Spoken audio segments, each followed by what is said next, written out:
Hey guys, tonight we begin with something deeply fascinating. The state of mental health in medieval times. What did it mean to feel anxious, depressed, or simply off? Well, let's just say therapy wasn't covered by the local guild. So, before you get comfortable, take a moment to like the video and subscribe, but only if you genuinely enjoy what I do here. And let me know in the comments where you're tuning in from and what time it is for you. It's always fascinating to see who's joining us from around the world.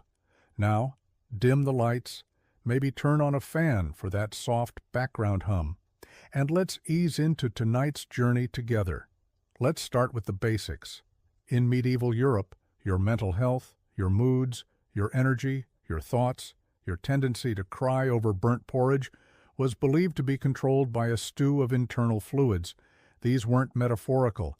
They were literal bodily juices. And yes, someone somewhere probably tried to measure them. This ancient system came courtesy of the Greeks, specifically Hippocrates and Galen, and it stuck around for centuries longer than it had any right to. The theory of the four humors claimed your health, personality, and mood were all controlled by the balance of blood, yellow bile, black bile, and phlegm. Each fluid was tied to a personality type. Too much blood. You were cheerful and energetic until you got annoying and they bled you with leeches. Excess yellow bile made you angry and impulsive. Great for battle, bad for dinner parties. Black bile was associated with melancholy, what we'd now call depression. But back then was a mood imbalance caused by cold and dry conditions and too much sitting around thinking. And phlegm. That was for the slow, the calm, the maybe he's just tired. So if you were sad, you didn't need therapy. You needed a bucket and a guy with a knife. The preferred cure for emotional distress was bloodletting, a fun little procedure where someone opened a vein and hoped it made you feel better before you passed out. If that didn't work, you might be prescribed laxatives, because obviously when your soul hurts, it's your bowels. Physicians, and we're using that word generously here, would diagnose you by asking probing questions like, "Do you feel moist or dry today?" They might examine your urine, consult the stars, or smell your breath. The conclusion, always the humors. You were either too hot, too cold, too wet, too dry, or simply too difficult to treat without divine intervention. It's worth remembering that these weren't fringe beliefs. This was mainstream medicine for centuries. So, when you imagine a medieval person having a panic attack, don't picture a concerned friend offering tea. Picture a man with a robe, a chart of fluids, and a very sharp knife saying, "Let's drain the sad out." In medieval Europe, if you felt off emotionally, mentally, spiritually, and couldn't blame it on sin, demons, or your neighbor's weird bread, there was another obvious culprit: the moon. Yes, that bright glowing orb in the sky was believed to have direct influence over your mental state. The term lunatic didn't come out of nowhere. It comes from luna, the Latin word for moon. And people genuinely believed that too much exposure to moonlight could scramble your brain like an undercooked egg. This wasn't just folk belief either. It was widely accepted by doctors, clergy, philosophers, and that guy yelling near the well. The idea was that the moon, being a celestial body with feelings, could mess with your bodily fluids, especially your brain fluids, which were assumed to slosh around your skull like sad soup whenever the full moon hit just right. People who acted strangely around the time of a full moon weren't considered stressed, overwhelmed, or neurodivergent. They were just moonruck. Some were even locked away temporarily until the lunar cycle passed, which was medieval health care's version of wait it out. The moon also got the blame for epilepsy, insomnia, hallucinations, and basically anything you couldn't easily treat with soup, leeches, or prayer. If you were up at night pacing or crying, they wouldn't ask about your childhood. They'd ask about the sky. Even animals weren't safe. Farmers swore that sheep acted skittish and dogs howled differently under a full moon. And if your ox kicked over a cart or your pig ran off into the woods, someone was bound to mutter, "The moon's up to something." Of course, there was no science to back any of this up, But in fairness, there also wasn't science. Most medical texts referenced astrology as casually as we referenced caffeine, and treatments often included not just herbs and diet changes, but planetary alignments. Because sometimes it wasn't madness, it was just bad moon energy. If your mental health took a turn, say you started weeping into your bread, shouting at trees, or speaking in rhyming couplets, the first person to consult wasn't a doctor. It was the local priest. Why? Because in the Middle Ages, the mind was considered a spiritual battlefield, and any behavior outside the norm was immediately interpreted through a theological lens. Depression. Maybe you'd committed a sin and forgotten. Anxiety, a sure sign the devil was getting cozy in your soul. Hearing voices, classic demonic Airbnb situation. Priests were essentially the default mental health professionals, except instead of therapy, they offered confession, fasting, and a stern reminder that you were made of dust and should probably act like it. If you showed signs of what we now call a mental illness, the priest would perform a moral diagnosis. Were you skipping church, coveting thy neighbor's wife, laughing too much? Yes, that was suspicious. If so, your condition might not require herbs. It might require repentance. For more extreme cases like hallucinations, mutism, or erratic behavior, the church had more robust tools. These included prayer vigils, pilgrimages, and in special cases, minor exorcisms. Just to make sure your sadness wasn't a demon in disguise. Can't be too careful. Even routine emotions were under suspicion. Excessive joy could be seen as vanity, deep sadness, sloth of the soul, also known as adia, which was basically spiritual depression, treated with psalms and guilt. If you were melancholic, you weren't in need of support. You were morally slippery and possibly just not trying hard enough. The irony, many people genuinely found comfort in the church's explanations. In a world without neuroscience, the idea that suffering had cosmic meaning was oddly reassuring. It gave structure to chaos, even if the treatment was a bit chant-heavy. Still, if you had a mental health issue in the Middle Ages, your best hope wasn't compassion. It was a priest with a decent bedside manner and a low threshold for demon accusations. So you've been hearing voices, having visions, or just talking to your soup too fondly. In today's world, you might get therapy or at least a wellness podcast recommendation. In the Middle Ages, you got an exorcism. Yes, the preferred treatment for many mental disturbances was not medication or rest, but a firm and theatrical spiritual eviction. The logic was simple. If you were acting weird, it probably wasn't stress or trauma. It was Beelzebub making himself at home behind your eyeballs, and he wasn't paying rent. Exorcisms came in two varieties.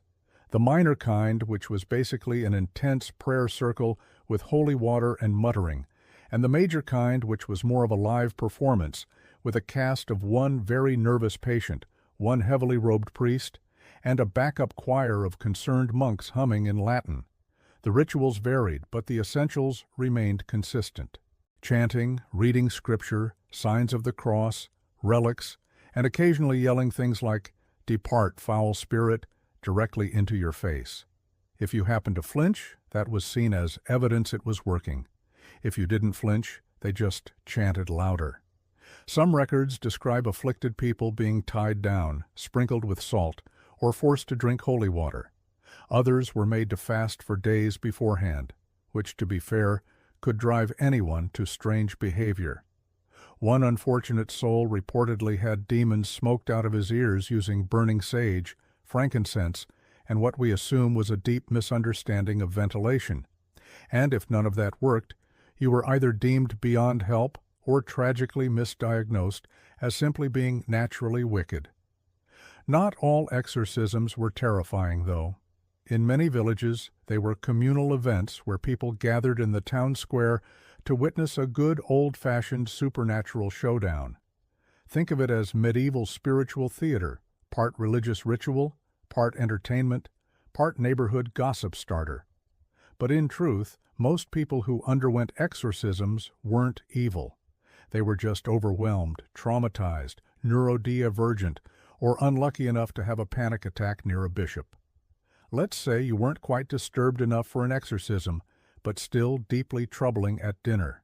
You wept for no reason, forgot your own name on occasion, or spent a bit too long staring at firewood philosophically. In this case, your treatment wouldn't involve ropes or shouting, just a lot of praying, possibly while being locked in a room. This was known in some circles as the gentle approach to mental health. You'd be told that your condition was spiritual in origin and could be overcome through self-reflection, discipline, and, of course, relentless repentance. Essentially, medieval mental health care boiled down to, have you tried feeling bad about it? The logic was that suffering purified the soul. So, if you were already suffering mentally, clearly you were halfway there. Monks and nuns, some genuinely compassionate, others just chronically overworked, might guide you through periods of meditative silence, prayer, vigils, fasting, and sleeping on uncomfortable surfaces until either the devil left or you forgot what happiness felt like. Some people voluntarily entered monasteries as a kind of medieval retreat center. These weren't quite spas, more like spiritual timeout chambers. You got a cell, a Bible, and 8 hours of daily chanting. Occasionally you'd also get stew. Whether this helped mental illness or simply masked it with religious exhaustion is still debated. And then there were the relics. Feeling unwell, touch the bone fragment of a saint, trouble sleeping, sleep near a vial of martyr's blood, sad for no reason. That's what the toe of Saint Euphemia is for. The idea was that holiness was contagious, like kindness or fleas. Now, to be fair, this was the closest thing to compassionate care in many places. Unlike exorcisms or beatings, the prayer-based route didn't usually involve injury, just lots of chanting and being told your thoughts were problematic. Sometimes monks genuinely helped people through community, quietude, and structured routine. Other times they just told you to fast and hope for divine clarity by sunrise. Let's say your condition went beyond moody sighs and occasional candle staring. Maybe you'd started wandering barefoot through town, mumbling about angels, or loudly debating theology with barn animals. At that point, the medieval response wasn't a support group. It was a stone room with one window and no doorknob on your side. Enter the monastic cell, or as some historians delicately put it, protective isolation. These cells were tucked inside monasteries or churches and were considered a form of mercy, emphasis on considered. You wouldn't be chained or tortured, hopefully, but you would be firmly encouraged not to leave, sometimes for years. The space was simple, bare walls, maybe a straw mat, and if you were lucky, a little window through which food, mostly cold guillard, would arrive twice a day. Human contact was rare because the working theory was that your madness was contagious, emotionally, spiritually, or atmospherically. You weren't entirely forgotten, though. Monks might offer prayers for your soul. Occasionally, a kindly brother might bring herbs or read psalms outside your door in a tone that suggested you weren't the worst thing they'd seen that week. Sometimes the locked room was not part of a monastery, but an actual public institution, the early versions of asylums. These weren't common until much later, but a few existed in medieval Islamic cities and, by the 13th century, in places like London and Paris. The goal? Shelter, not treatment, and certainly not recovery. Now, to their credit, the medieval mindset wasn't always cruel. Many believed the mentally unwell were closer to the divine, touched by God, or perhaps walking that fine line between prophecy and peculiar behavior. But practically speaking, locking someone away for their own good was just easier than figuring out what to do with them. Families often begged monasteries to take in afflicted relatives, promising donations in return. The alternative was trying to explain to the neighbors why Uncle Thaddeus was shouting Latin in the cabbage patch again. If you were a woman in medieval Europe and found yourself overwhelmed, irritable, or tearful, perhaps after your 11th child or your 3rd husband with plague breath, congratulations. You were probably diagnosed with hysteria. Now, diagnosed is doing a lot of heavy lifting here. Hysteria wasn't so much a diagnosis as it was a blanket explanation for this woman is behaving in a way that makes men uncomfortable. Crying too much, hysteria, not crying enough. Suspicious, possibly a witch. Expressing opinions, ambition, or fatigue, definitely a uterus problem. The term itself comes from the Greek hystera, meaning womb. The theory, and brace yourself, was that a woman's uterus could become unmed and wander freely about the body, causing trouble wherever it went. Yes, that's right. A rogue floating womb was blamed for everything from anxiety to chronic sighing. Somewhere in your abdomen, your uterus was just doing laps and ruining your day. Symptoms of hysteria included shortness of breath, nervousness, fainting, emotional outbursts, and to quote one actual medieval source, too much thought. Truly a devastating condition. Treatments varied. A priest might recommend fasting and prayer. A physician might apply herbs.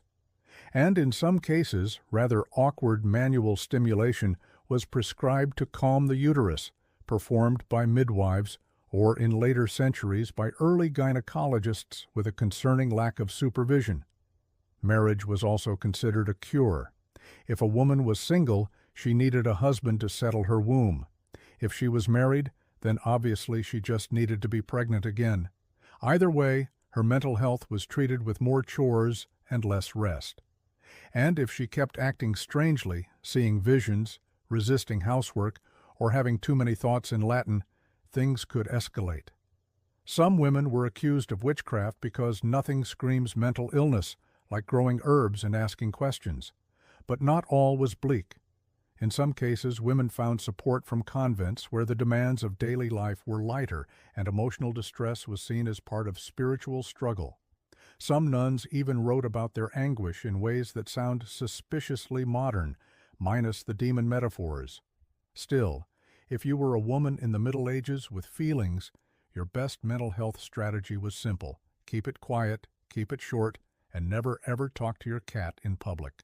In a time when monks prescribed fasting, priests blamed demons, and physicians swore by bleeding your soul out through your ankle, the real MVPs of medieval mental health were the herbalists, often elderly women with gardens, cats, and suspiciously good intuition.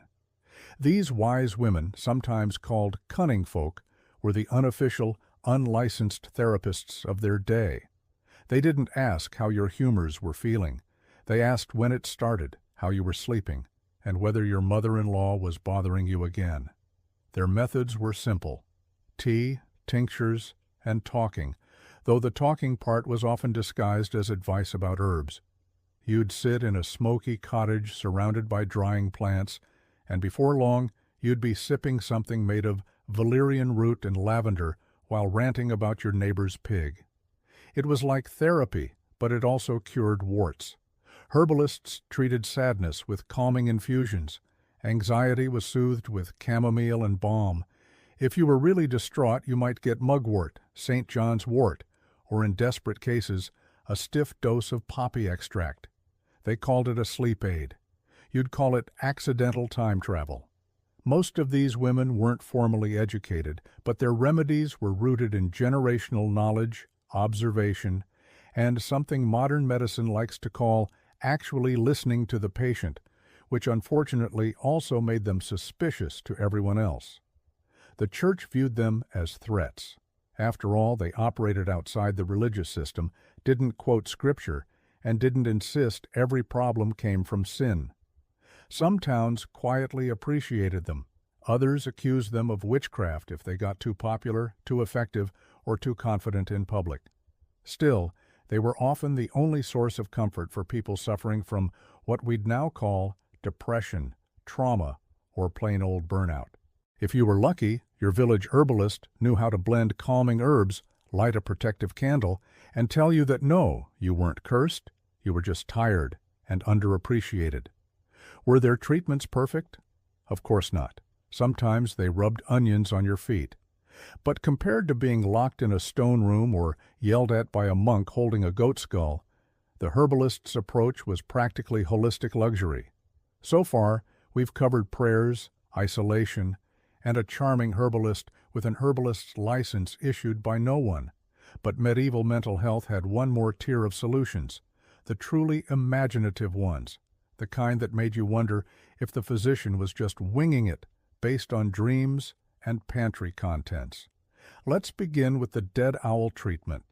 Yes, if you were plagued by sadness or excessive thoughts, one popular remedy was to tie a dead owl to your head. It was believed the owl, a symbol of wisdom, would absorb the confusion or melancholy through your scalp. In practice, it mostly absorbed flies. Feeling particularly anxious? Try powdered emeralds. That's right, jewel dust. Physicians recommended grinding actual gemstones and rubbing the sparkly remains on your chest or consuming tiny amounts. Not only did it not work, it was a great way to ruin both your digestive tract and your jewelry collection. Then there were the cures involving astrology, which were less medical and more vibe check from the stars. A patient's mental disturbance might be blamed on Mars being in a bad mood. Treatment. Wait until Jupiter looked friendlier. One medieval medical manual suggested wrapping the sufferer in wolfskin during a thunderstorm to scare off the madness.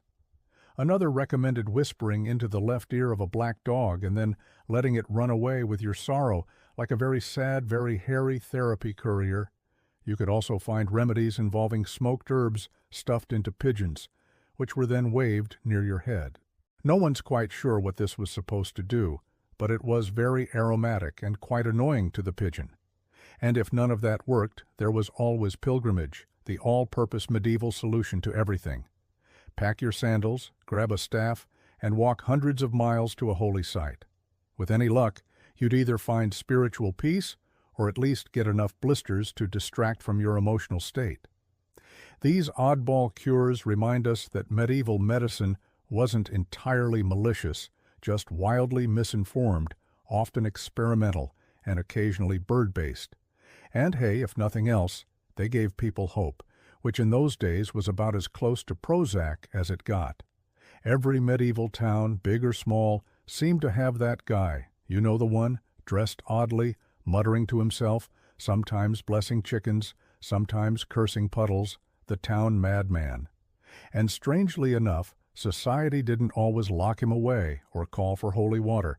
They just let him be. In an age when mental health was misunderstood at best and feared at worst, this was oddly progressive. People with visible mental illness weren't always banished.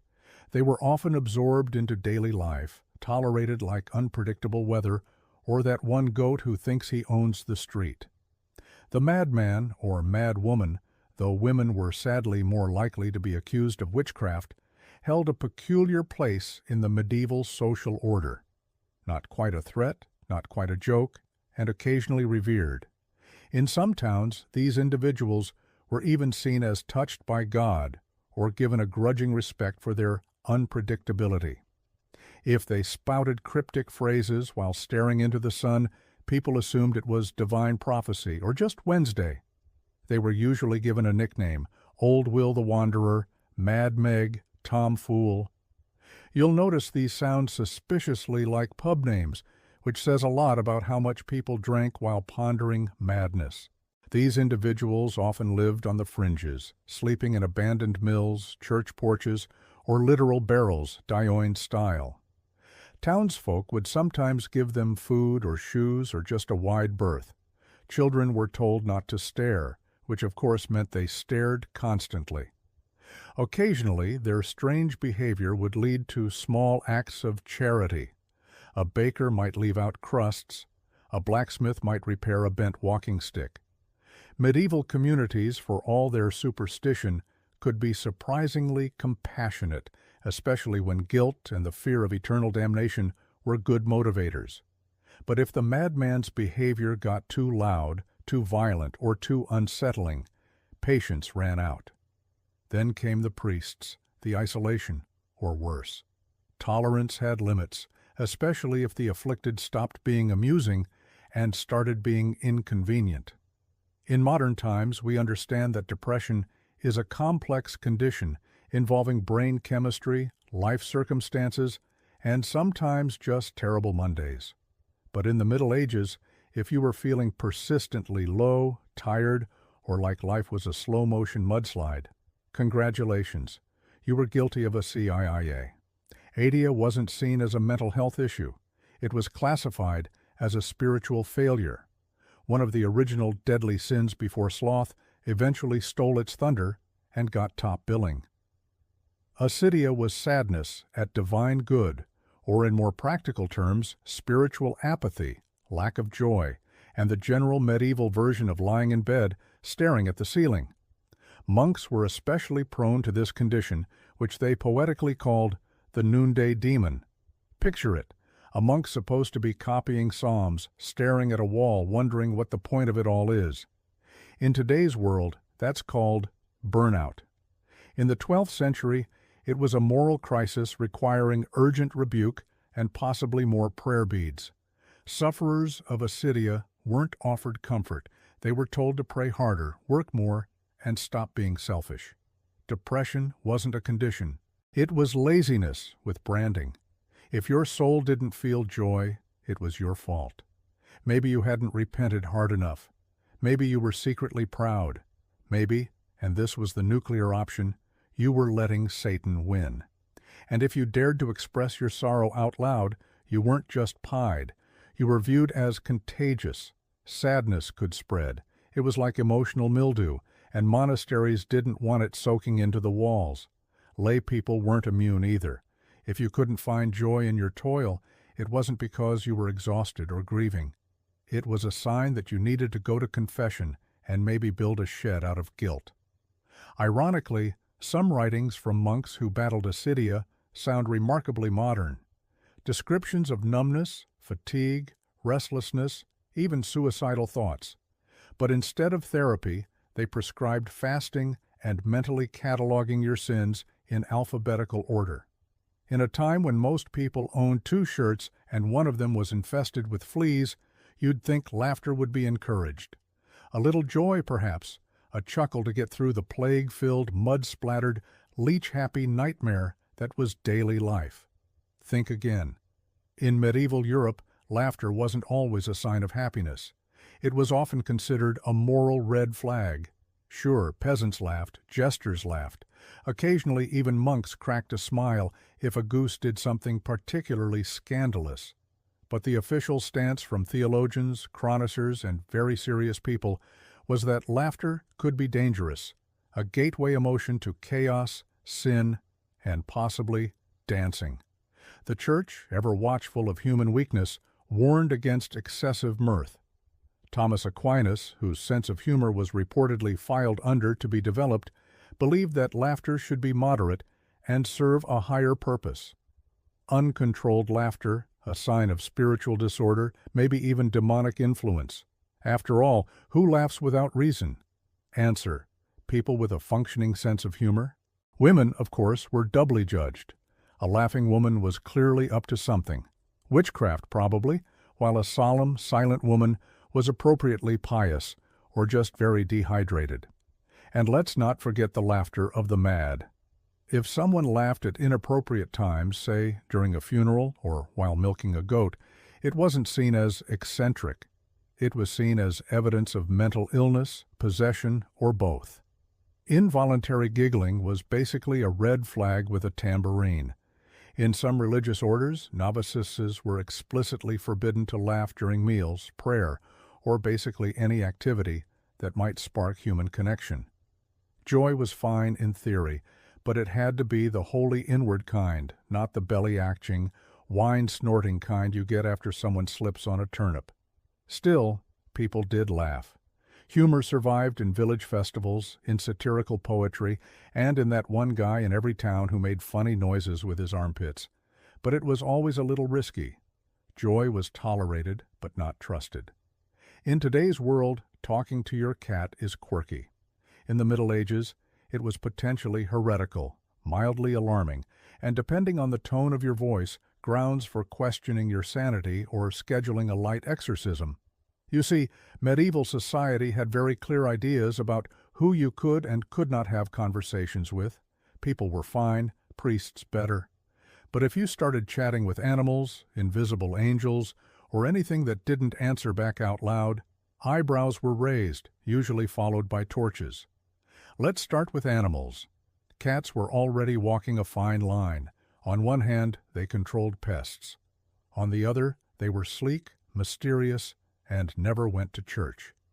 If you confided in your tabby too often, people might assume she was your familiar, sent by the devil to whisper forbidden wisdom about herbal remedies and where your neighbor hid his cheese. Birds were also suspect. Medieval bestiaries were full of half-true weird facts. If someone said a crow told them the future, that wasn't poetic. That was treason against sanity. Even dogs, mankind's loyal companions, were acceptable until they started appearing in your dreams, wearing robes and quoting scripture. Then there were the angels, who, according to countless religious texts, were everywhere, watching, protecting, and occasionally delivering ominous messages during thunderstorms. If you claimed to see or hear them often, you might be considered saintly, or if your timing was poor, mad, or possessed. The difference often depended on whether you were in a monastery or yelling at clouds in the town square, and, of course, imaginary friends. Children got a pass mostly. But adults, if you claimed to be speaking with invisible beings who gave you instructions, the options were limited. Prophet, lunatic, or future bonfire decoration. There wasn't much middle ground. Interestingly, some mystics like Hildegard of Bingen claimed vivid visions and conversations with divine figures, and because they were cloistered, educated, and slightly intimidating, they were tolerated. But if you were a peasant named Bertram who talked to squirrels about theology, you probably weren't writing illuminated manuscripts anytime soon. In the medieval world, mental illness teetered between two extremes. Either you were a walking curiosity or a shameful family secret, and often both depending on whether the village market was open. Let's start with public spectacle. If someone with visible mental illness wandered through town, muttering, dancing in the rain, or arguing passionately with a bucket, they might attract attention, not scorn. In fact, they could become a fixture of village life, like the bell tower or that one goat that always escaped. People would watch, whisper, maybe even laugh. Not out of cruelty.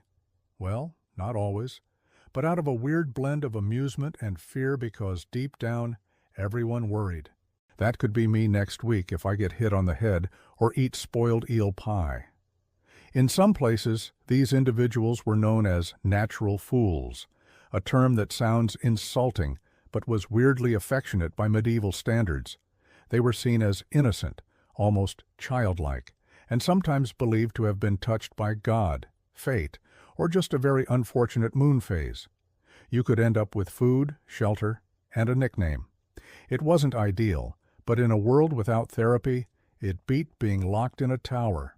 But for families, not so charming. If your relative was quietly struggling, maybe depressed, withdrawn, or plagued by what we'd now call anxiety, it was often handled as a private matter, which in medieval terms meant don't talk about it ever. Shame was a powerful social currency, and a troubled mind in the household could reflect poorly on the whole lineage. Some families kept afflicted members hidden. Others sent them to monasteries or pilgrimage routes, hoping divine geography would work where herbal tea had failed.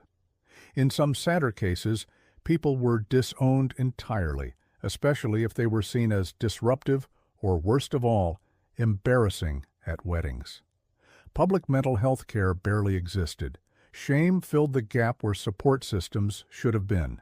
No clinics, no community outreach, just a mix of whispered prayers and pretending everything was fine. By the end of the Middle Ages, somewhere around the late 15th century, give or take a plague, things started to shift. Not quickly, not gracefully. But if you squinted hard enough, you could spot the early signs of humanity inching toward compassion, one confused scholar at a time. For one, philosophy and science began to sneak into the conversation. Thanks to Arabic medical texts preserved and translated in places like Spain and Sicily, Western Europe was reintroduced to ancient Greek thinkers who, while not exactly modern psychologists, had at least considered that the human mind wasn't just a demonic puppet show. Scholars started to flirt with the idea that madness could stem from imbalances in the body, not just sins or sorcery. Physicians began to write treatises discussing melancholy and mania with slightly fewer biblical quotes and slightly more anatomy. Don't get excited. Treatment still involved things like apply leech to temple, but at least people were reading. At the same time, the idea of charitable care began to evolve. In cities like Valencia and Cairo, early hospitals started to separate out patients with mental disturbances from general wards. Some even offered gardens, music, and gasp conversation. It was still far from dignified, but better than being yelled at by a priest while tied to a goat post. The printing press didn't hurt either. With more access to books, ideas about the mind began to spread faster than syphilis at a midsummer fair. This helped plant the seeds for the Renaissance when mental illness began its long uphill climb from "you're cursed to you, might need support." Of course, not everything changed. People still feared what they didn't understand, and the line between madness and mysticism remained as thin as a monk's bedsheet. But the groundwork was laid. Slowly, the mad were no longer seen solely as vessels of sin or divine wrath. They were, in a radical twist, beginning to be seen as human, fallible, suffering, and worthy of care. Not hugs, though. That would come centuries later. From the outside, noble life looked divine. Perfumed corridors, diamond-rusted attire, servants waiting on every whim. Whether at Versailles or within the imperial walls of Kyoto, nobility projected an illusion of perfection, elegance frozen in time, like a portrait. But what the public didn't see was the suffocating reality beneath the powdered faces and rigid etiquette. For many nobles, this life of luxury was less like heaven and more like a velvet-lined prison. Every aspect of a noble's day, from when to rise to how to fold a napkin, was dictated by unwritten rules or ceremonial codes. In France, nobles were expected to perform the lever ritual each morning, where courtiers would literally line up to watch the king get out of bed. Participation wasn't optional. If you weren't seen in the right rooms at the right hours, rumors spread. Your influence shrank. Your enemies smiled. And at Versailles, losing social capital was often deadlier than losing money. Across the world in Japan, court nobles in Kyoto faced a different but equally suffocating script.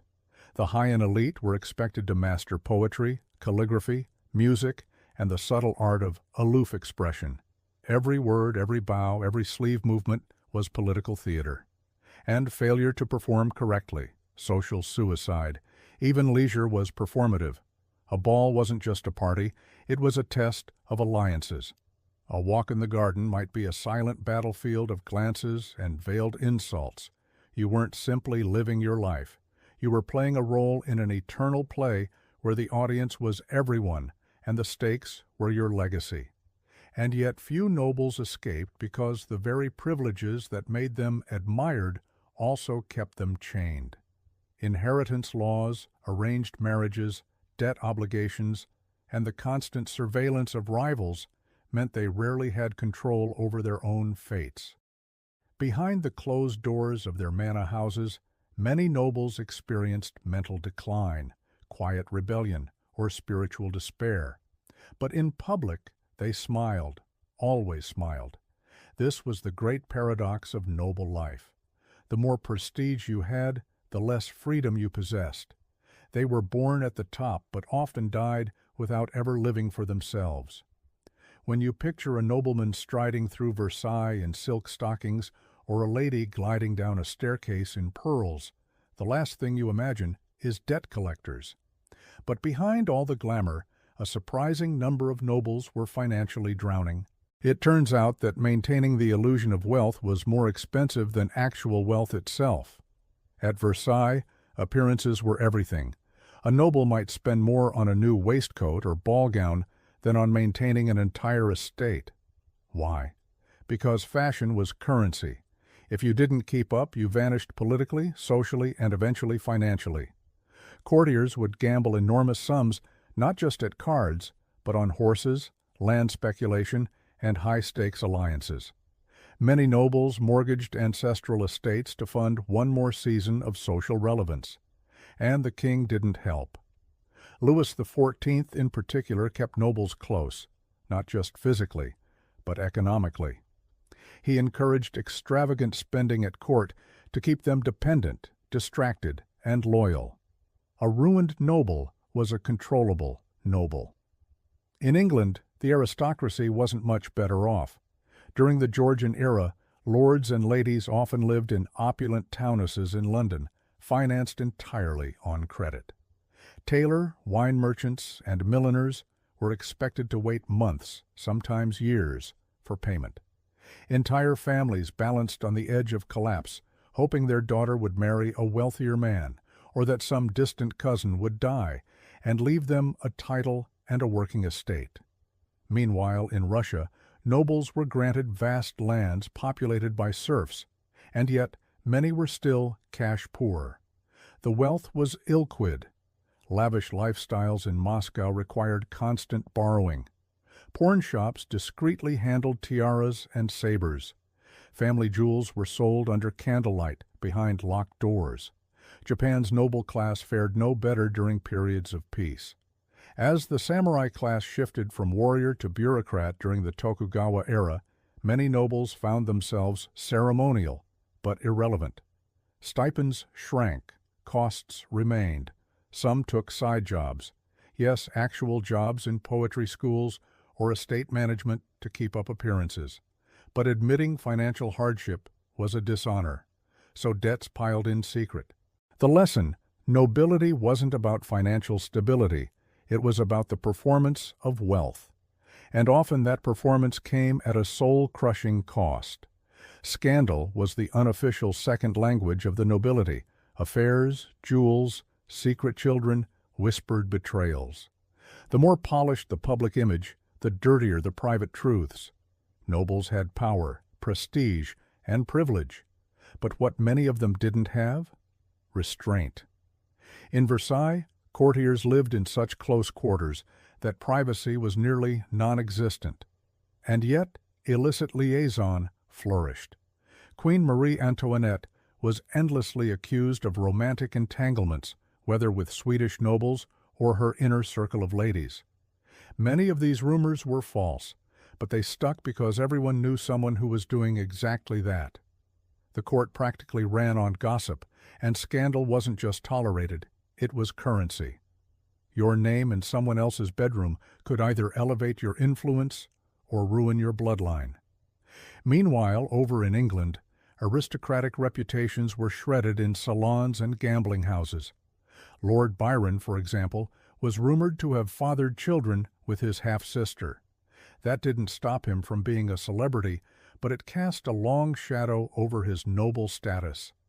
Nobles were expected to have mistresses, just not too many, and definitely not the wrong ones. Affairs with actresses, commoners, or foreign spies that could lead to exile, imprisonment, or in rare cases, an early grave. In Imperial Russia, the court of Catherine the Great was notorious for its openness. The Empress herself had lovers throughout her reign, often hand-picked and elevated to positions of power. But it wasn't just Catherine.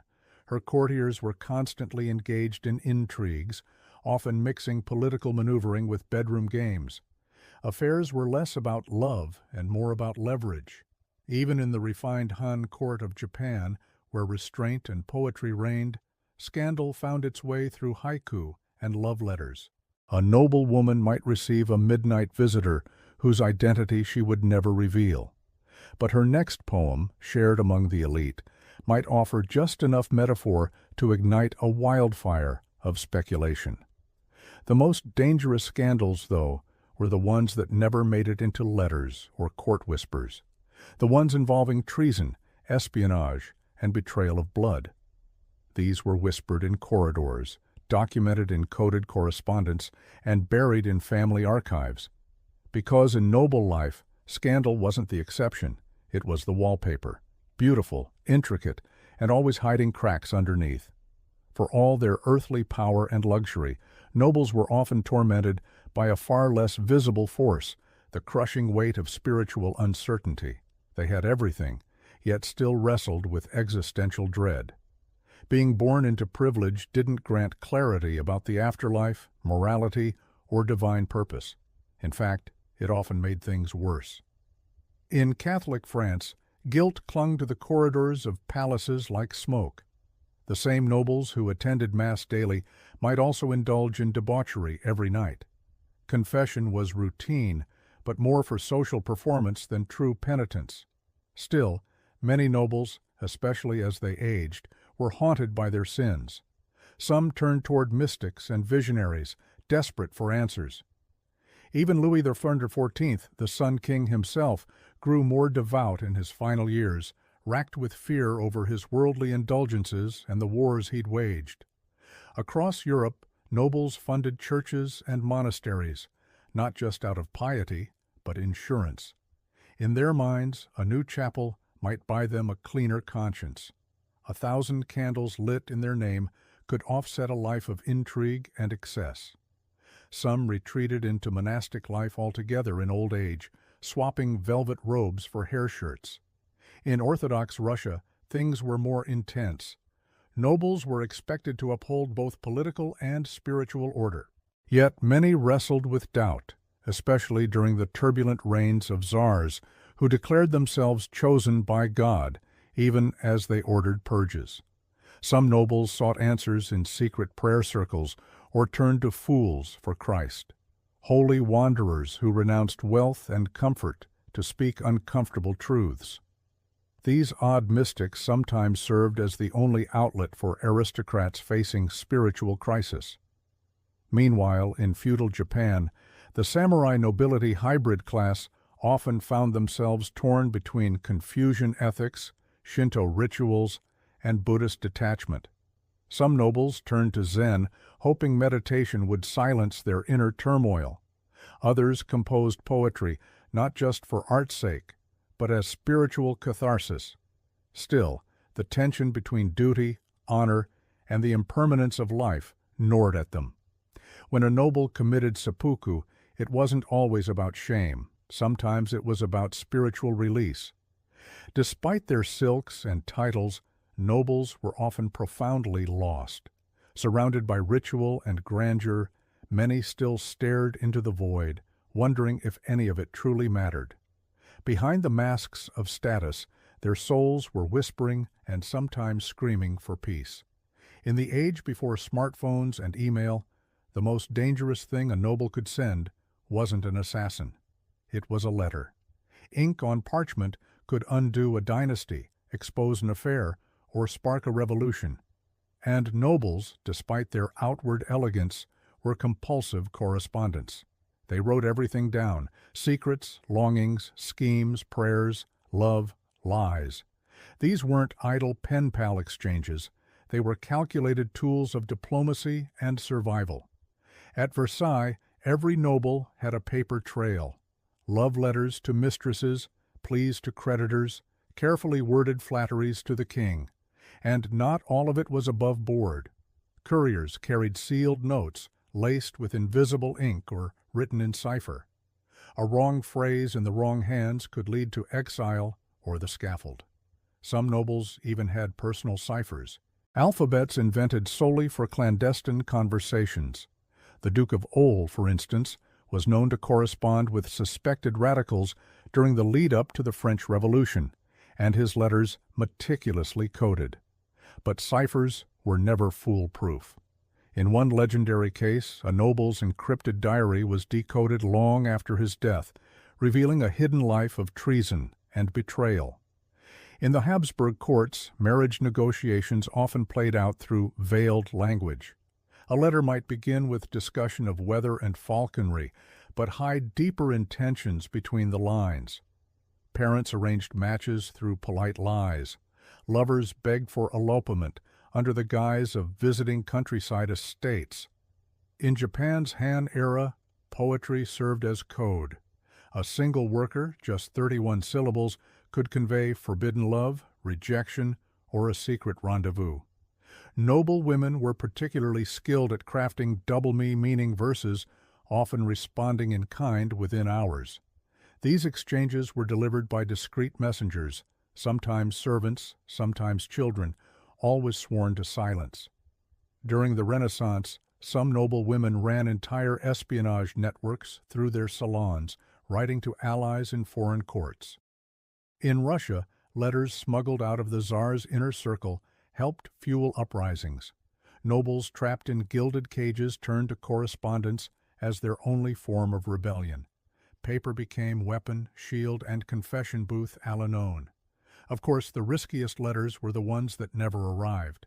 Intercepted, burned, buried.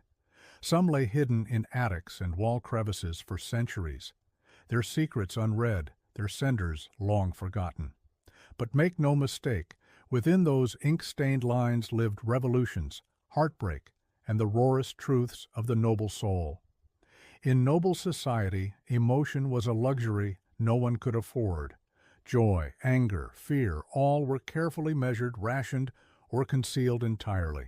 A noble's survival depended not just on wealth or title, but on mastering the art of emotional camouflage. To rule at court, one had to perform and never ever flinch. At Versailles, life was a never-ending theater. Nobles rehearsed their smiles, their bows, their silences. A raised eyebrow could signal support or sabotage. Tears were reserved for funerals, and even then, only if the cameras of courtly judgment were watching. The goal was simple. Project Elegance, hide the chaos. Those who failed were branded unstable, hysterical, or worse, unfit. This emotional choreography was learned young. Noble children were taught to speak only when spoken to display pride without arrogance, and to suppress grief until it could be written about in private diaries. Meltdowns were not just embarrassing, they were politically dangerous. A single outburst could be remembered for decades and used as ammunition in future rivalries. In Japan's Han court, nobles were even more refined in their restraint. Public emotion was seen as vulgar. One's true feelings were shared only through metaphor, in poetry, gestures, or carefully chosen silences. A noble woman's sleeve might carry more meaning than her words. A fan opened halfway could signal heartbreak. A single cherry blossom plucked too early. Despair. To survive, one had to master subtlety as fluently as language. In England, nobles kept a stiff upper lip. A scandal could be quietly swallowed with a brandy, but never spoken of. Behind closed doors, journals wept for them. Volumes of sorrow and suppressed rage bound in leather and sealed away in desk drawers. Mental illness, grief, shame. All of it was hidden behind ballroom smiles and military posture. Some cracked under the pressure. There are records of nobles who snapped mid-dance or collapsed during ceremonies, later confined to asylums or sent away to recuperate in remote estates.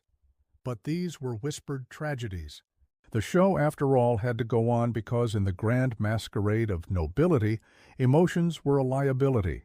Masks weren't just for balls, they were daily attire. And behind every bow, every compliment, every elegant laugh, there was often a storm raging, perfectly concealed behind silk and etiquette. To be born noble was to inherit not just land and titles, but expectations so heavy they could crush the spirit. From the first breath, a noble child was less a person and more a vessel for legacy. Every decision they made was haunted by the demands of their ancestors and the judgment of generations yet unborn. In France, sons of dukes and counts were groomed like rache horses. Their futures were mapped out in ledgers and family trees. Marry this AIs, befriend that prince, don't embarrass the bloodline. Their lives were a continuation of a strategy that had started long before they were born, and often one they had no power to alter. Even the women were pawns on the family chessboard. A duchess's value was often measured by the strength of her dowie and the purity of her lineage. England's aristocracy had similar burdens. Firstborn sons inherited the estate, the debt, the staff, and the responsibility of ensuring the family didn't fall into disgrace or, worse, trade. Those who failed were remembered not for their humanity, but for being the one who lost the manor. Meanwhile, younger sons without land or title were quietly funneled into the church or military with little choice in the matter. In Russia, noble families carried their status like a ticking time bomb. One misstep, one disagreement with the wrong court faction, and everything could be seized. Land, serfs, even the family name could be revoked. Generations of effort wiped away with a signature. Japan's aristocracy was even more rigid. In high-end times, noble families competed for proximity to the emperor. Positions and influence were passed down not through merit, but through lineage. A single disgrace, a failed marriage, an unruly son could undo centuries of prestige. The pressure to conform was immense, and individuality was often sacrificed on the altar of ancestral duty. And what of those who didn't want the title, who didn't want to marry the stranger, rule the estate, or bear the name? Rebellion wasn't just difficult, it was unthinkable. Some tried. Most were crushed by the machinery of tradition. The burden of inheritance wasn't just a financial or political matter, it was psychological. A crown of thorns worn under a golden halo. To be noble meant to be chained to a legacy, whether you wanted it or not. Not all nobles followed the script. Beneath layers of etiquette and centuries of family pressure, some cracked and others resisted. But rebellion among the nobility wasn't always dramatic. There were no peasant uprisings here, no flaming torches, just quiet, subversive acts tucked into corners of palaces, hidden behind locked doors or disguised as tradition. In Versailles, where conformity reigned supreme, rebellion took on strange forms. Some nobles chose not to attend the king's elaborate mourning ritual, a grave offense that signaled independence. Others dared to wear colors out of fashion or commission portraits that didn't flatter. A few scandalized their families by marrying for love, not alliance. These small gestures in the world of court politics were explosive. In England, some aristocrats defied expectations by turning to art and literature. Lord Byron didn't just write poetry. He lived a life that mocked every expectation of noble restraint. Cross-dressing, traveling with lovers, scorning Parliament. His life was a rolling provocation. Less flamboyant nobles simply vanished to the countryside, retreating from London's social obligations. That alone could be interpreted as rebellion, a refusal to play the game. In Russia, quiet dissent took more dangerous forms. Some nobles supported revolutionary ideas under the radar, disguising radical philosophy salons as harmless poetry gatherings. Others helped serfs escape or gave them educations, treasonous acts under the Tsar's rule. These weren't loud revolutions, but quiet betrayals of a broken system. Japanese nobles had even subtler means of rebellion, a poorly timed poem, a gift with a hidden insult, refusing to shave one's head in mourning. All of these could be read as rejection of ritual. Some noble women resisted their arranged marriages by falling in love through poetry, subtle yet scandalous. Others withdrew into religious life, not out of piety, but protest. And then there were those who simply disappeared. Nobles who faked illness to avoid court, who buried themselves in dusty libraries, pretending to be too engrossed in astronomy or botany to deal with courtly nonsense. Their retreat wasn't weakness, it was defiance. These rebels rarely made history books, but their choices, however quiet, chipped away at the illusion of perfect obedience. Not all nobles followed the rules. Some whispered no, and that in their world was louder than any scream. For all the grandeur and posturing, nobility was obsessed with one thing above all: legacy. Not the kind you feel, the kind you can engrave, paint, parade, and pass down. portraits in oil, family crests etched into marble, vast estates with names longer than some novels. Every ball, battle, and betrothal was part of an unending project to be remembered. But here's the uncomfortable truth. Most of them weren't. Yes, we remember the monarchs, the kings who launched wars, the queens who lost their heads. But the average noble, forgotten. Their elaborate rituals, their infighting, their expensive shoes, vanished like breath on glass. What remains are fragments, unsigned letters, crumbling estate walls, cryptic mentions in estate ledgers. The grand story of the aristocracy isn't one of eternal glory, it's one of selective survival. In France, the revolution didn't just end lives, it erased entire bloodlines from memory. Portraits were defaced, names were banned. The aristocracy, who obsessed over how history would view them, were instead swept away by it. Some survived, sure, by changing names, hiding jewels in fireplace bricks, or fleeing to foreign courts. But their legacies were not what they had intended. They became cautionary tales, not immortals. England's nobles fared better, legally protected, landriage, institutionally embedded. Yet even they were not immune to irrelevance. Once buzzing estates now sit in ruin. Dust covers tapestries that once cost fortunes. The great names. Many dissolved through scandal, poor marriages, or just time. A line with no heirs is a legacy with no future. In Japan, the aristocracy was eventually replaced in importance by the military class, the samurai and shogunate. The elaborate poetry, the court rankings, the ceremonies faded. And though a few families trace their roots to ancient noble houses, the modern world rarely cares. Even the proudest names became museum labels. And what of those who tried to control the narrative, commissioning epic biographies, dictating memoirs, sponsoring churches? They too are subject to history's selective memory. Often the real stories, the shame, the secrets, the compromises, survive only in whispers, footnotes, or hidden letters. In the end, legacy was the ultimate illusion. Nobles lived in service of being remembered, yet were often forgotten entirely. Behind the portraits and palaces lies a quiet truth. Permanence was never real. Only the performance was. In the spring of 1900, a curious man in a wide-brimmed hat stood under the sun, staring at scattered stones and half-buried walls. His name was Sir Arthur Evans, a British archaeologist, historian, and eccentric dreamer.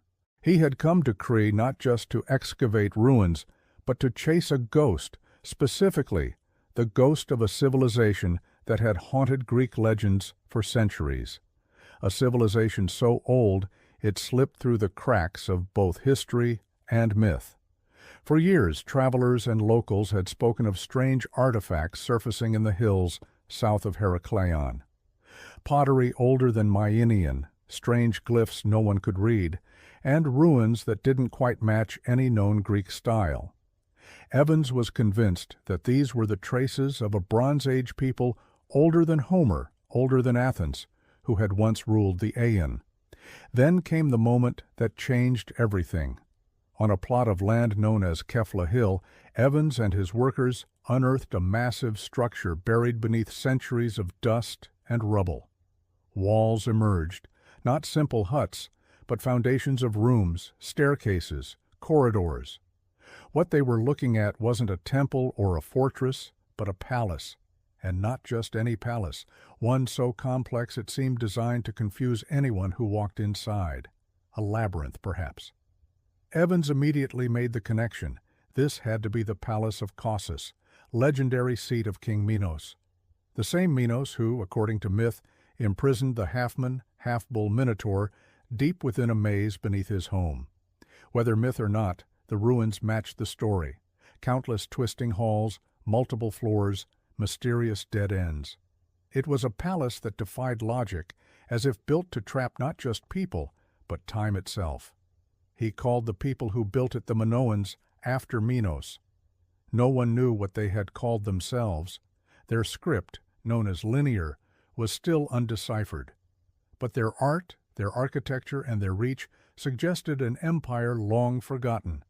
And so, with trowel in hand and a myth in mind, Evans began to peel back the centuries. What he found would challenge everything people thought they knew about early European civilization and ignite new debates that still haven't settled. The Palace of Knossos is not a palace in the traditional sense. It's a puzzle made of corridors, courts, and chambers that seems to double back on itself with every turn. Covering more than 150,000 square ft, the structure was a multi-story marvel of the ancient world. And at its heart lay a paradox. How could something so open, so light-filled and advanced, feel so impossible to map? There were no grand walls or moats, no militaristic towers. Instead, Knossos had balconies, skylights, and air shafts, architectural features unheard of in Bronze Age Europe. The entire complex seemed designed not for war, but for ceremony, administration, and perhaps mystery. Stairs wound in dizzying spirals. Narrow corridors opened into sudden courtyards, rooms connected unexpectedly.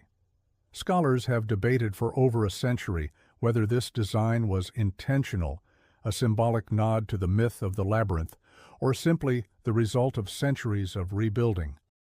To walk through Knossos is to surrender any sense of direction. There are rooms within rooms, wings that loop into each other, and passageways that lead nowhere at all. Evans was convinced this layout reflected the story of Daedalus, the legendary craftsman who constructed the labyrinth for King Minos to imprison the manure.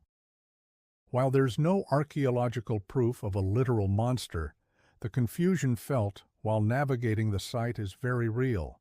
And yet, the palace wasn't just a maze. It was a miracle of ancient engineering.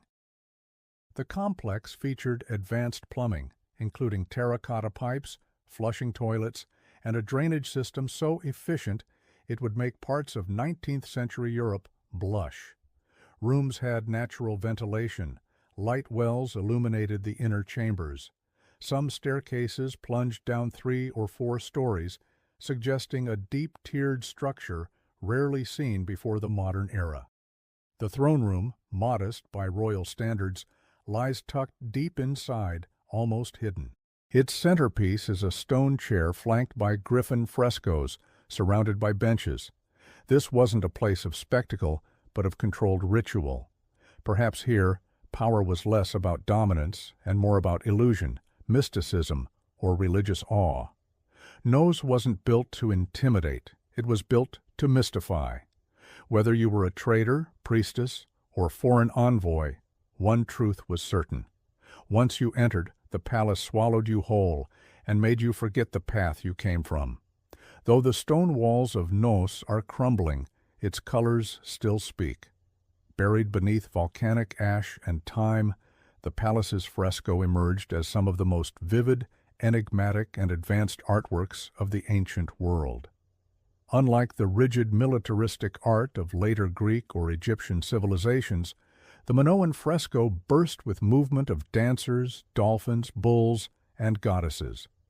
They didn't just decorate rooms, they told stories, hinted at rituals, and revealed a civilization that seemed to love life, beauty, and rhythm.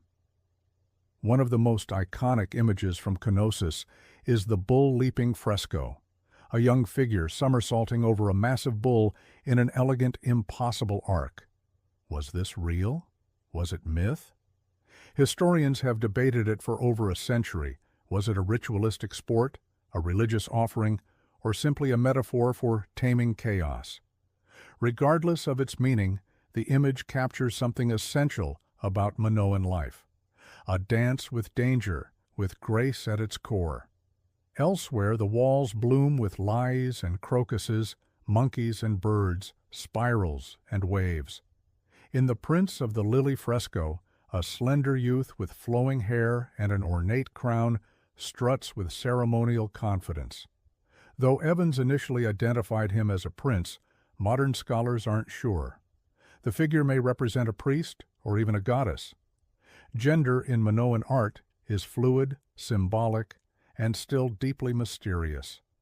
Unlike many ancient civilizations, The Minoans didn't focus their art on kings, wars, or conquests. There are no depictions of battles or slaves. Instead, there are scenes of celebration, of nature, of sacred rites. Women are central, not in the background, but front and center. Bare-breasted priestesses with elaborate skirts and coiled hairstyles perform rituals, suggesting that women may have held significant, even dominant, religious roles. And the colors, deep reds, blues, and whites, still cling to the plaster after thousands of years, defying time. The vibrancy of the artwork hints at a society that not only valued aesthetics, but understood their emotional power. These weren't just pretty paintings. They were symbols of cosmic order, human joy, and spiritual reverence. In the Palace of Knossos, the walls didn't just see history, they sang it. In pigment and pattern, the Minoans painted a world of motion, mystery, and meaning. Among the many enigmas of Knossos, one stands out above all: the prominence of women. Unlike many contemporary societies where women were confined to the margins, the Minoans placed them at the center, literally and symbolically. Their images dominate fresco, figurines, and ceremonial scenes, hinting at a civilization where female power wasn't hidden. It was celebrated in the central court and sacred chambers of Knossos. Depictions of bare-breasted women in flounced skirts and ornate headdresses appear again and again. These weren't submissive figures tucked behind kings. They were front and center, arms raised in blessing, holding serpents surrounded by symbols of fertility, animals, and divine energy. Scholars believe many of these women were priestesses, intermediaries between the mortal and divine, responsible for overseeing rituals that touched every aspect of Minoan life. One of the most famous artifacts from the palace is the snake goddess figurine, a woman with a piercing gaze holding serpents in both hands with a feline perched on her head. Was she a deity? A high priestess, a representation of female sovereignty? We may never know, but her image tells us volumes about the spiritual hierarchy of Knossos and who may have stood at its peak. In contrast to the pharaohs of Egypt or the kings of Mycenae, no clear Minoan male ruler has ever been identified in the art. No grand statue of a king, no battle scenes glorifying a warlord. It's led many scholars to suggest that Minoan society may have been matriarchal, or at least unusually egalitarian for its time. Women likely held power in both religion and possibly governance, guiding seasonal festivals, managing temples, and performing state rituals. Even the architecture reflects this balance. Rooms believed to be used by high-ranking women with direct access to shrines, light wells, and private staircases suggest they moved freely through the palace. Some fresco depict women gathering in ceremonial processions, dressed in vivid garments, their posture commanding, not differential. In Knossos, femininity wasn't confined, it was divine. Whether as priestesses, leaders, or symbols of renewal, women weren't secondary to Minoan culture. They were the culture, its voice, its vision, and possibly its soul. Knossos was not just a royal residence, it was a stage for the sacred. Every corridor, courtyard, and chamber seemed to pulse with spiritual intent. From underground crypts to sun-drenched altars, the palace was built not merely for living, but for communing with the divine.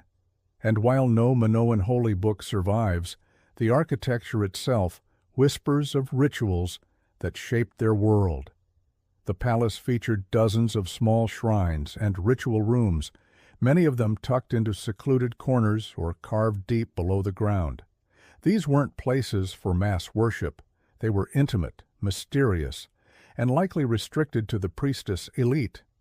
One chamber, often called the lustal basin, features a sunken tub-like structure at the base of a narrow staircase, not meant for bathing, but likely for purification rites. Perhaps initiates descended in silence, cleansed by symbolic waters before entering sacred ceremonies. The central court, vast and open to the sky, was likely the heart of public ritual. Here, hundreds might have gathered for seasonal festivals celebrating fertility, renewal, or the turning of the year. The rhythmic sound of drums, the twirl of dancers, the chants of priestesses. Knossos was alive with ceremony, and always present in these rites was the bull, that powerful symbol of energy, virility, and the natural world. Throughout the palace, bull horns, stylized and massive, were placed at top walls and entrances. These horns of consecration, as Evans called them, marked sacred thresholds. Paired with the bull-leaping imagery found in fresco, it's clear that this animal held deep religious meaning. Some believe a live bull may have even been part of certain rituals, not in brutal sacrifice, but as a partner in a spiritual performance meant to mirror the eternal dance of chaos and order. The double axe, or labyrinth, was another symbol often associated with sacred spaces in Knossos, found carved into pillars and walls. It may have been a tool, a weapon, or a divine emblem. Its frequent pairing with female figures further supports the idea of a goddess-centered religion. No temples in the traditional sense exist at Knossos. Instead, the palace itself was the temple. Every stairwell a procession, every chamber a chapel. It was a place where the spiritual and political were one, and where sacredness was woven into the very walls. Amid the fresco, altars, and labyrinthine chambers of Knossos, archaeologists uncovered something even more puzzling: writing. Hundreds of clay tablets inscribed with symbols that no one to this day can fully understand. This was Linear A, the script of the Minoans, and one of the last great undeciphered writing systems of the ancient world. Discovered during Evans's excavations, Linear A looked superficially similar to another script found in Mycenaean Greece known as Linear B. Evans assumed they were related, and they were. But while Linear B was later cracked and revealed to be an early form of Greek, Linear A stubbornly refused to give up its secrets. It's a language unrelated to Greek and possibly unrelated to any known language on Earth. We can read its characters phonetically, but we don't know what they mean. Most linear ABTs found at Knossos are administrative inventories of grain, oil, livestock, or offerings. But without knowing the language, the context remains elusive. Were these taxes, ritual offerings, market records? No one can say with certainty. The Minoans wrote for over 500 years, and yet we still can't understand a single full sentence. This linguistic blackout gives Knossos its dreamlike quality. It's like listening to music through a wall. You can sense the rhythm, the energy, the intent, but the lyrics are forever muffled. We can see their rituals in art, their architecture in stone, but their thoughts remain sealed. Linear A was written with a stylus on soft clay, then baked by accident, preserved only because the palace was destroyed by fire. Without that disaster, their words might have dissolved long ago. Ironically, the burning of Knossos gifted us with the only surviving fragments of Minoan language. Some scholars believe Linear A might one day be deciphered, especially if bilingual texts are found, much like how the Rosetta Stone cracked Egyptian hieroglyphs. Until then, we're left with isolated symbols: a man, a bull, a jar, a sun, meaningless and yet hauntingly familiar. Knossos, for all its color and complexity, speaks to us in silence. Its language sits just beyond reach, reminding us that some of history's greatest voices still wait to be heard, buried not in earth, but in mystery. The Palace of Knossos, once a beacon of art, architecture, and ritual, did not vanish in a single cataclysm. Its fall was not swift, but layered, a slow unraveling of a civilization whose power once seemed eternal. And like so many ancient collapses, the truth behind Knossos' downfall is a tapestry of fire, water, and whispers of war. Around 1450 BCE, something changed. Suddenly, across Crete, Minoan palaces and towns began to burn.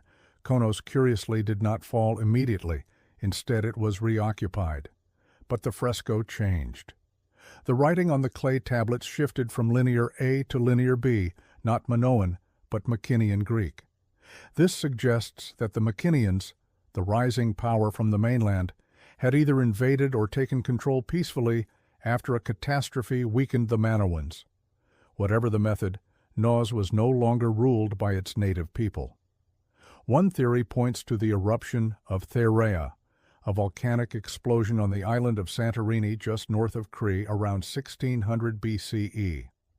This cataclysm was one of the most powerful in recorded history, devastating the region with earthquakes and tsunamis.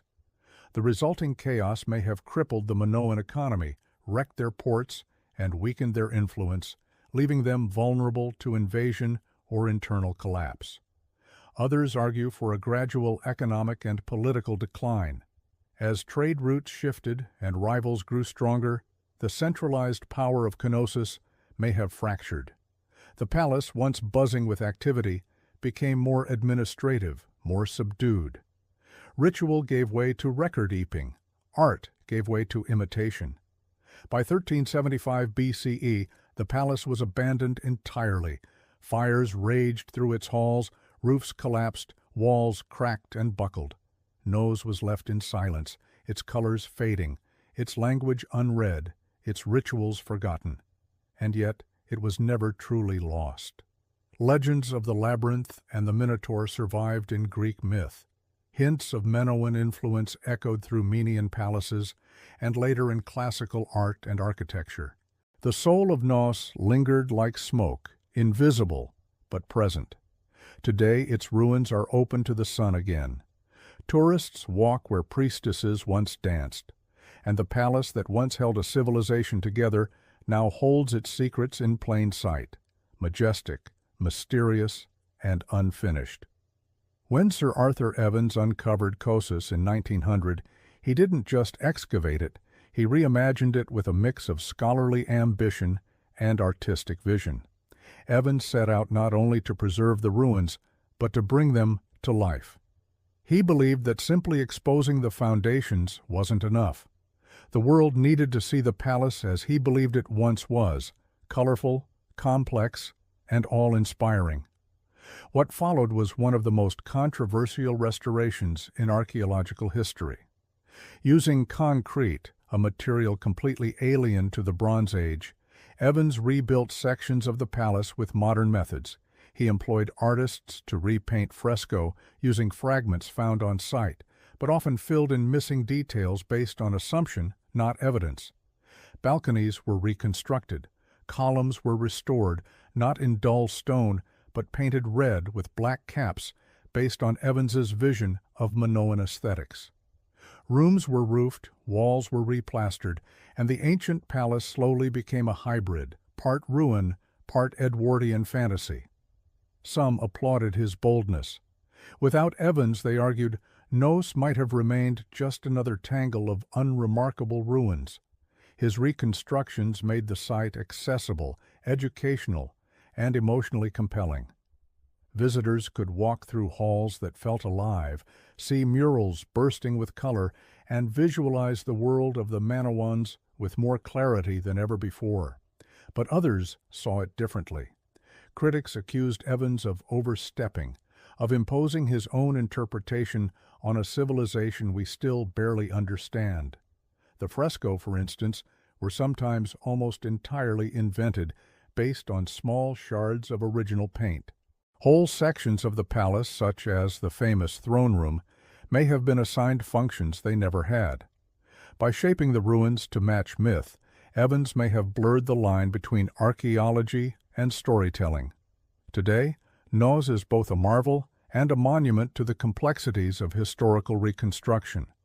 Evans' vision cannot be separated from the site. His concrete structures still stand.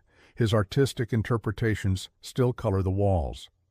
But visitors walk through Knossos with a dual awareness of what the Minoans might have built, and what a passionate archaeologist believed they did. In trying to bring Knossos back to life, Evans may have given us two palaces, one ancient, buried in the earth, and one imagined, standing boldly above it. Today, the Palace of Knossos stands not only as a ruin, but as a bridge between myth and history, imagination and evidence, Europe and the ancient world. Long after its last ritual was performed and its halls fell silent, Knossos continues to fascinate, mystify, and provoke. Its very existence challenges our assumptions about early civilization and forces us to confront how little we still know. The palace helped redefine the timeline of European history.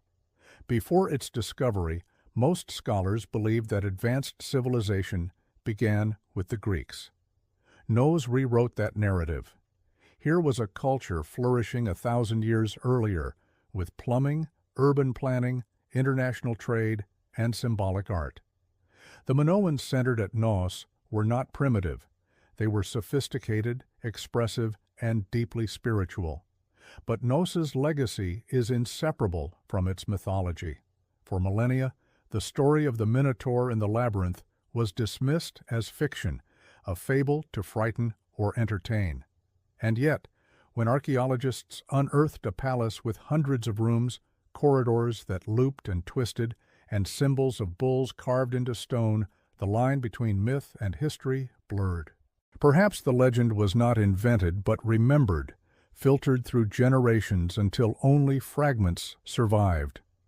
In modern times, Knossos has inspired not just scholars but writers, artists, and architects. Its double axes, horned symbols, and sinuous fresco have appeared in fashion, sculpture, and even science fiction. The idea of a hidden ancient civilization beneath the Mediterranean still fuels imaginations, a vision of a time when power didn't mean pyramids or conquest, but beauty, ritual, and balance. Yet Knossos also reminds us of fragility. The palace fell, its language was lost, its people vanished, and its meaning, its real original purpose, is still debated. Every interpretation is a mirror reflecting not just the past, but what we want to believe about it. Walk its halls today, and you stand where priestesses once prayed, dancers once twirled, and children once laughed. You stand at the heart of the oldest palace in Europe, a place that lived between sunlight and shadow, between architecture and myth. Knossos may never give up all its secrets, but in its silence it still speaks of mystery, memory, and the deep labyrinthine path of civilization itself. Lucius Domitius Ahenobus was born on December 15, 37 CE, a child of privilege, but also of poison. His lineage was imperial, tangled in the Julio-Claudian dynasty that ruled Rome with both splendor and suspicion. His mother, Agrena the Younger, was the sister of Emperor Caligula, great-granddaughter of Augustus, and one of the most cunning political players of her time. His father, Gnaeus Domitius Ahenobarbus, was known for arrogance and cruelty. It was said that when someone congratulated him on the birth of his son, he muttered, "Nothing could be born from me and Agrena, but something monstrous." Whether that was a prophecy or just bitterness, time would tell. At just 2 years old, Nero lost his father to dropsy, or possibly to poison. In a Rome where alliances were fatal and ambition was a blood sport, Agrena now found herself a widow with a child and no real power. But she was patient. She watched as her brother Caligula spiraled into tyranny and was murdered by his own guards. She kept quiet as Claudius, the stammering bookish uncle, was lifted to the purple robe. Then she made her move. By 49 CE, Agrena seduced Emperor Claudius, her own uncle, and married him. She wasn't subtle about her goals. Within a year, she convinced him to adopt her son as heir, passing over his own biological son, Britannicus. Lucius became Nero Claudius Caesar Deus Germanicus, a name fit for emperors. She arranged his engagement to Claudius's daughter Octavia and hired Rome's finest tutors to mold him. Chief among them was the Stoic philosopher Seneca, who tried to shape the young man into a noble ruler. From the outside, Nero was being groomed for greatness. Educated in rhetoric, poetry, philosophy, and music, he learned how to command a crowd, recite Homer, and manipulate public opinion. But Agrena still held the reins. She appeared beside him in ceremonies, ordered his household, and made it clear who truly wielded power. Nero's rise wasn't born from destiny. It was engineered by a mother who saw herself as empress long before her son ever wore a crown. And within that gilded nursery of ambition and manipulation, the seeds of a chaotic reign were quietly planted. In 54 CE, at just 16 years old, Nero became emperor of Rome. Claudius, his adoptive father, had died officially of illness, though many suspected poison, and the prime suspect, Agrena.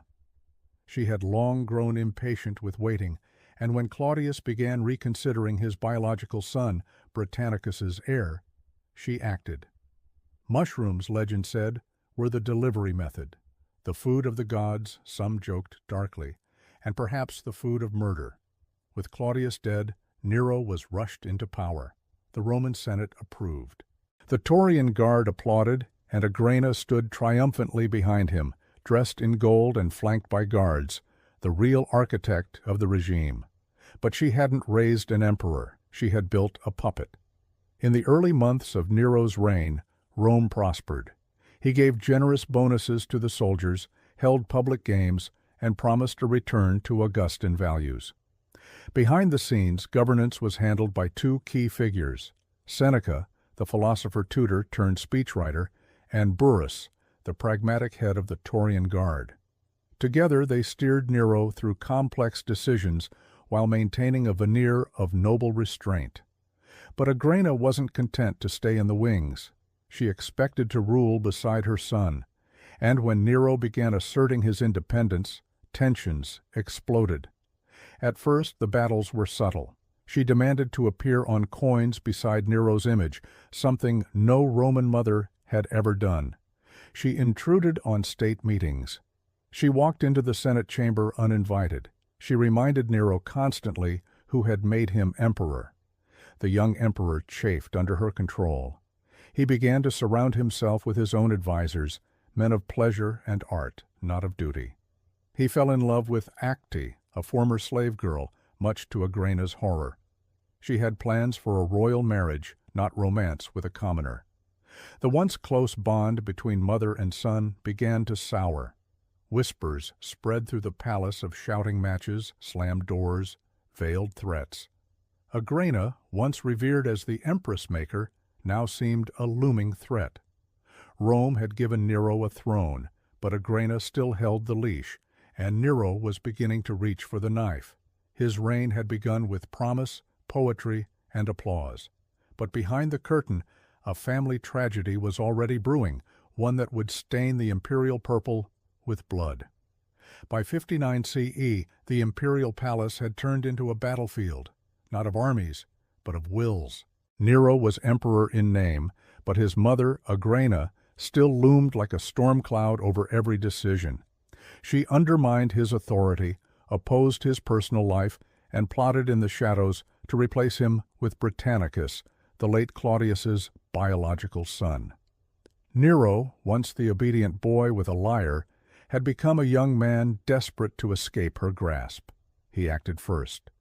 Britannicus, a legitimate threat to Nero's throne, suddenly died during a banquet. Guests claimed he choked on his wine, but the poison was so fast-acting his death was unmistakable. Nero denied involvement. Few believed him. Agrena certainly didn't. With Britannicus gone, Nero's next problem was his mother. She had once ruled through him. Now he saw her as a rival. Agrena wasn't just politically ambitious, she was relentless. She met with senators in secret. She paraded noblemen she hoped to position as replacements. She made veiled threats about the Taurian Guard's loyalties. And worst of all for Nero, the people still loved her. Rome admired strong women when they weren't too strong. Agrena had crossed that line. Nero first tried exile. He stripped her of her bodyguards, removed her from public appearances, and sent her to live in a coastal villa. But distance didn't silence her. She still corresponded, still whispered, still pulled strings. So Nero made a darker choice. He invited Agrena to a grand celebration, gifting her a lavish boat for her return voyage, that the vessel had been rigged to collapse mid-sea. When the sabotage ship broke apart, Agrena survived, swimming to shore under moonlight. The botched attempt enraged and humiliated Nero, so he tried again. This time he sent assassins to her villa under the pretense of an urgent message. Accounts vary, but one story says she faced her killers calmly, telling them to strike her in the womb, the place that had given birth to Nero. Her murder sent shockwaves through the empire. Nero's guilt was immediate and consuming. He couldn't sleep. He paced at night. He saw her ghost in the halls. Rome, too, whispered of the unthinkable crime, the emperor who had killed his mother. With Agrena's death, Nero had finally broken free. But in doing so, he also severed the last tether to restraint. What followed would be a reign untethered by shame and spiraling toward infamy. With Agrena gone, Nero was finally emperor in full. No more whispers, no more maternal oversight, just unfiltered power. But instead of channeling that power into military conquest or administrative reform, Nero turned inward. He didn't want to be remembered as a ruler. He wanted to be adored as an artist. He fancied himself a poet, a singer, an actor. He performed publicly, something no Roman emperor had dared to do. To the Senate and aristocracy, it was mortifying. In Roman tradition, the stage was reserved for slaves and foreigners. But Nero was undeterred. He trained in music and drama, demanded applause, and filled amphitheaters with forcibly enthusiastic audiences. The emperor didn't just host games, he starred in them. Nero composed verses, sang tragic arias, and recited long epics of his own creation. He prided himself on his voice, even undergoing strange treatments to preserve it, including vomiting rituals, long periods of silence, and bizarre diets. Senators sat through hours-long performances, terrified to leave their seats. Not clapping could mean exile, or worse. He also threw resources into building theaters, sponsoring athletic contests, and redesigning Rome to reflect his aesthetic tastes. He introduced Greek-style games like the Neuronia, a blend of Olympic sports and theatrical competitions where, unsurprisingly, Nero always won first prize. His obsession with performance spilled into foreign policy. On a trip to Greece, Nero insisted on competing in every artistic contest. At the Olympic Games, he took part in a chariot race with 10 horses instead of the standard 4. He fell off his chariot mid-race, but was still declared the victor. Why? Because he would have won had he not fallen. A triumph in Nero's eyes. Yet, even as he indulged in these creative fantasies, the empire groaned. Administrators were neglected. Governors acted without oversight. The provinces grew restless. But Nero didn't care. He wasn't trying to be another Augustus or Tiberius. He wanted to be Orpheus, Apollo, or maybe something even greater, a god of music with absolute power. To the Roman elite, he was becoming a national embarrassment, but to the masses, given bread, games, and endless entertainment, Nero was a living spectacle, a flawed god on stage, singing over the cracks in his collapsing empire. In July of 64 CE, a fire ignited near the Circus Maximus. Within hours, flames surged through the city like a divine curse. The streets of Rome, narrow, overcrowded, flammable, became a furnace. For 6 days and 7 nights, the capital of the empire burned. By the end, 10 of the city's 14 districts were reduced to rubble. Thousands were homeless. Temples, homes, marketplaces gone. And where was the emperor? Rumors flew. Some claimed Nero had watched the blaze from a tower, strumming his lyre and singing of Troy's destruction. Others swore he had ordered the fire himself to make room for a new palace. Nero denied both, and in truth, he wasn't even in Rome when the fire began. But when he returned, he acted with theatrical flair, opening his private gardens to refugees, organizing emergency food deliveries, and funding reconstruction. Yet the whispers persisted. People needed a scapegoat, and Nero, ever the dramatist, gave them one. He blamed the Christians. They were already mistrusted. A strange sect of Jews who worshipped a crucified man and refused to honor the Roman gods. Nero accused them of arson and began a persecution so brutal it would echo through the centuries. Christians were torn apart by dogs, crucified, and most horrifyingly, burned alive to serve as torches for Nero's garden parties. It wasn't justice, it was theater by firelight. Meanwhile, Nero unveiled his true ambition, the DOA or Golden House. On the ashes of central Rome, he began constructing a pleasure palace of unimaginable extravagance. With artificial lakes, gilded walls, revolving dining rooms, and ceilings that sprinkled perfume, it was a monument to indulgence. A colossal statue of himself, the Colossus of Nero, was planned to tower over it all. To many Romans, this confirmed their suspicions. Nero hadn't just let the city burn, he had used the fire as a blank canvas. He had erased old Rome to paint a new one starring himself. But Nero saw it differently. In his mind, he wasn't destroying, he was creating. He was remaking Rome in his image, dramatic, divine, and unforgettable. In trying to immortalize himself through art and architecture, Nero scorched the earth and lit the fuse of his own downfall. As Nero's reign dragged on, the applause began to fade and the fear took its place. The emperor who once danced across the stage now paced palace corridors in a state of growing paranoia.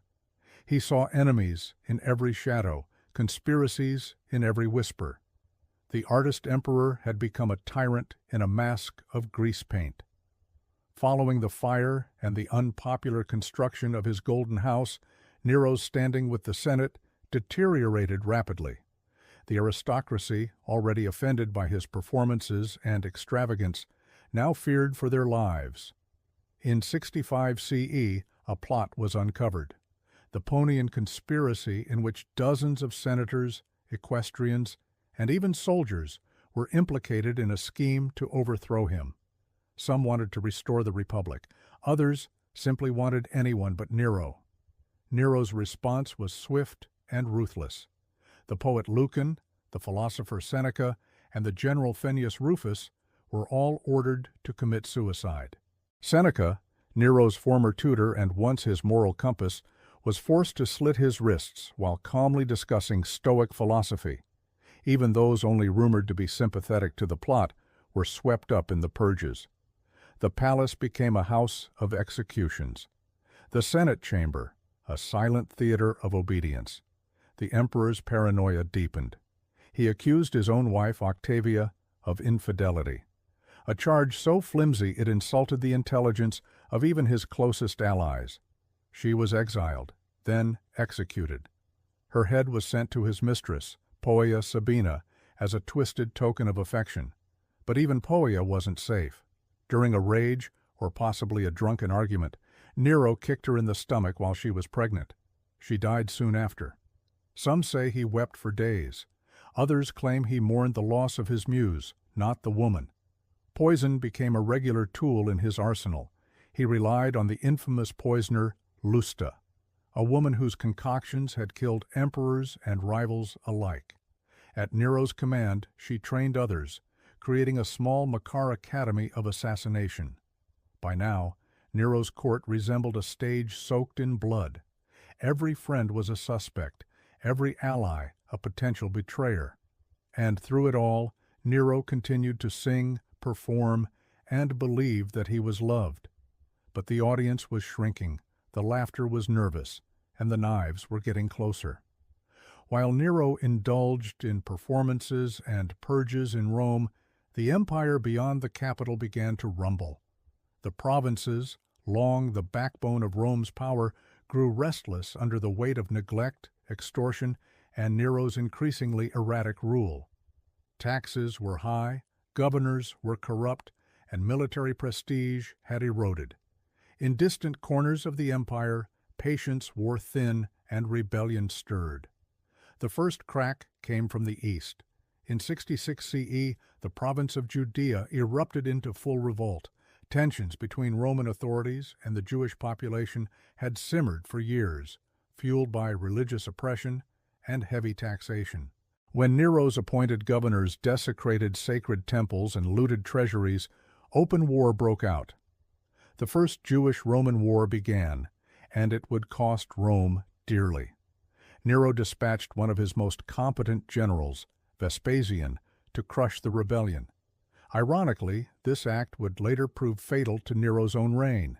Meanwhile, in the west, the storm clouds gathered darker still.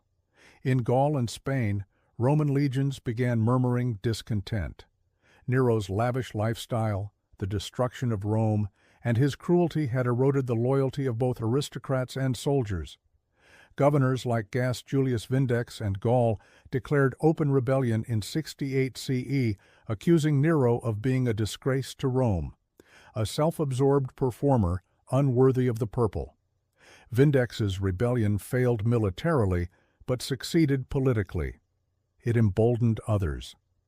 Servius Sulpicius Galba, the powerful governor of Hispania Tarraconensis, refused to recognize Nero's authority and declared himself a legate of the Senate and people of Rome.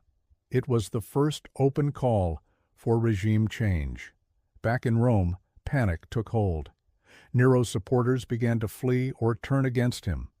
The Senate, sensing the shift in power, grew bolder.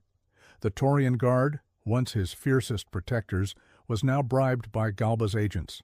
Their loyalty, like everything else in Nero's court, was transactional. Nero tried to rally support. He wept, begged, even considered fleeing to the eastern provinces and returning as a popular artist. But it was too late. The empire had turned against its self-declared god performer. Nero's isolation was complete. The provinces that had once cheered his rise now lit the fuse of his destruction. The emperor had lost his stage, and now the curtain was falling. By June of 68 CE, Nero was emperor in name only. The Senate had turned. The Taurian Guard, once the iron wall around his throne, had declared allegiance to Galba. The people of Rome, once entertained by his games and theatrics, now watched in silence as the city held its breath. The empire that Nero had once tried to turn into a stage had now left him without an audience. When Nero awoke on June 9th, messengers brought news that sealed his fate. The Senate had declared him a public enemy. He was to be arrested and executed by the traditional Roman method, the pool, or being beaten to death while naked, his head clamped in a forked stick. The same man who once performed to adoring crowds would now die humiliated and alone. Panicked, Nero fled Rome in disguise. Dressed in rags and accompanied by a few loyal freedmen, they took refuge in the villa of his former secretary, located in the countryside outside the city. There, in a dark, overgrown garden, the last Julio Claudian emperor hid in a ditch, listening for the sound of approaching horsemen. Even in his final hours, Nero's obsession with legacy did not fade. When he heard hoofbeats in the distance, he reportedly cried out, "What an artist dies in me!" It was not Rome he mourned, but himself, his talent, his image, his tragic ending. His companions urged him to die by his own hand, but he hesitated. For all his brutality, Nero was a coward when it came to death. Finally, as soldiers drew near, he pressed a dagger to his throat with the help of a freedman named Epaphroditus. The blade pierced flesh. He did not die immediately. As blood filled his lungs, he whispered, "Too late, this is fidelity." He was 30 years old. The soldiers found his dying body. Astonished, the Senate, now under Galba, ordered his burial in a simple grave. No state funeral, no divine honors, just a quiet end to a chaotic reign. With Nero's death, the Julio-Claudian dynasty, the line of Augustus, Tiberius, and Claudius, was extinguished. What followed was a new storm, civil war, chaos, and the rapid rise and fall of emperors. But one thing was clear: Rome would never forget Nero. Nero's body was barely cold before legends began to bloom. Some Romans rejoiced, Others mourned, and still more whispered that he wasn't really dead, that he had escaped to the east and would one day return. Over the next few decades, no fewer than 3 imposers claimed to be the resurrected Nero, appearing in Asia Minor with lyres in hand and songs on their lips. The myth of Nero, it seemed, had only just begun. For many in the Roman elite, his legacy was clear. Nero was a monster, a megalomaniac who murdered his own mother, burned his capital, and disgraced the empire with his narcissistic performances. The historians who chronicled his life, Tacitus, Suetonius, Cassius Dio, painted him as a cautionary tale, the artist emperor who let vanity devour virtue, and yet not everyone agreed. Among the lower classes, Nero remained oddly beloved. He had reduced taxes, built public baths, and organized massive games and grain distributions. He gave Rome its greatest spectacles. Some even considered him a populist. Vulgar, yes, but generous. Centuries later, Christian texts would demonize him further, with early writers labeling Nero the first Antichrist and possibly the beast of Revelation. He was remembered not just as a bad ruler, but as a cosmic villain. Still, there was something magnetic about Nero's story. He was not the calculating tyrant that Tiberius or Caligula had been. He was theatrical, flamboyant, impulsive, often absurd. He ruled like a man in a permanent dream, casting himself as poet, god, and tragic hero all at once. Even his death felt like a scene from a lost Greek tragedy. In later centuries, artists, playwrights, and filmmakers would resurrect Nero as a symbol of fallen grandeur, a ruler too obsessed with beauty to bear the ugliness of power. His name became shorthand for excess and decline, a lesson in what happens when ego eclipses empire. But perhaps Nero's strangest legacy is this: he made power performative. He understood centuries before mass media that image could be as strong as policy, that if you controlled the narrative, you could shape the future's memory. And in that sense, he got what he wanted. 2,000 years later, we still remember Nero, not for ruling Rome, but for burning his name into history's stage.